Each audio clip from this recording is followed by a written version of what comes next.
بسم اللہ الرحمن الرحیم۔ السلام علیکم ورحمۃ اللہ وبرکاتہ۔ حضرت ادریس علیہ السلام کا اصل نام اخنوخ ہے۔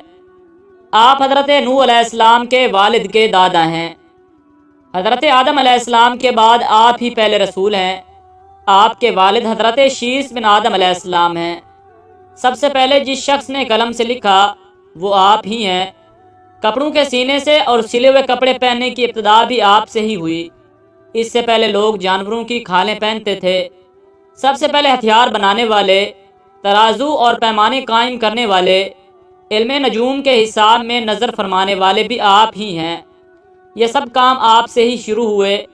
اللہ تعالیٰ نے آپ پر 30 صحیفے نازل فرمائے اور آپ اللہ تعالیٰ کی کتابوں کا باکثرت درس دیا کرتے تھے، اس لیے آپ کا لقب ادریس ہو گیا، اور آپ کا یہ لقب اس قدر مشہور ہو گیا کہ بہت سے لوگوں کو آپ کا اصلی نام معلوم ہی نہیں۔ قرآن مجید میں آپ کا نام ادریس ہی ذکر کیا گیا ہے۔ آپ کو اللہ تعالیٰ نے آسمان پر اٹھا لیا۔ بخاری و مسلم کی حدیث ہے کہ حضور اکرم صلی اللہ علیہ وآلہ وسلم نے شب معراج حضرت ادریس علیہ السلام کو چوتھے آسمان پر دیکھا۔ حضرت کعب احبار سے مروی ہے کہ حضرت ادریس علیہ السلام نے ملک الموت سے فرمایا کہ میں موت کا مزہ چکھنا چاہتا ہوں، کیسا ہوتا ہے؟ تم میری روح قبض کر کے دکھاؤ۔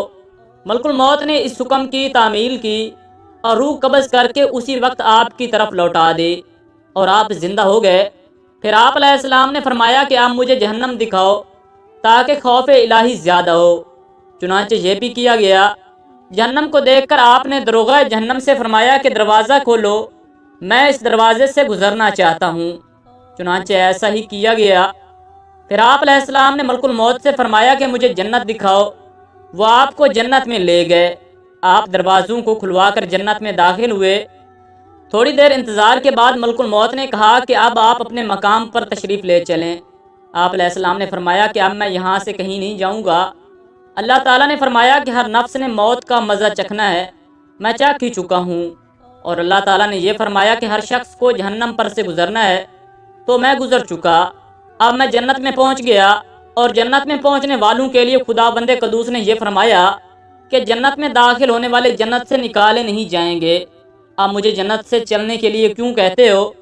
اللہ تعالیٰ نے ملک الموت کو وحی بھیجی کہ حضرت ادریس علیہ السلام نے جو کچھ کیا میرے اذن سے کیا، اور وہ میرے ہی اذن سے جنت میں داخل ہوئے، لہٰذا تم انہیں چھوڑ دو، وہ جنت میں ہی رہیں گے۔ چنانچہ حضرت ادریس علیہ السلام آسمانوں کے اوپر جنت میں ہیں اور زندہ ہیں۔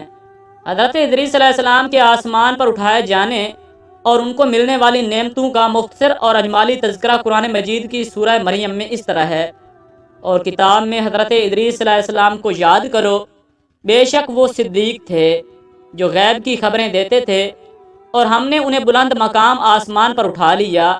یہ وہ ہیں جن پر اللہ نے انعام فرمایا ہے۔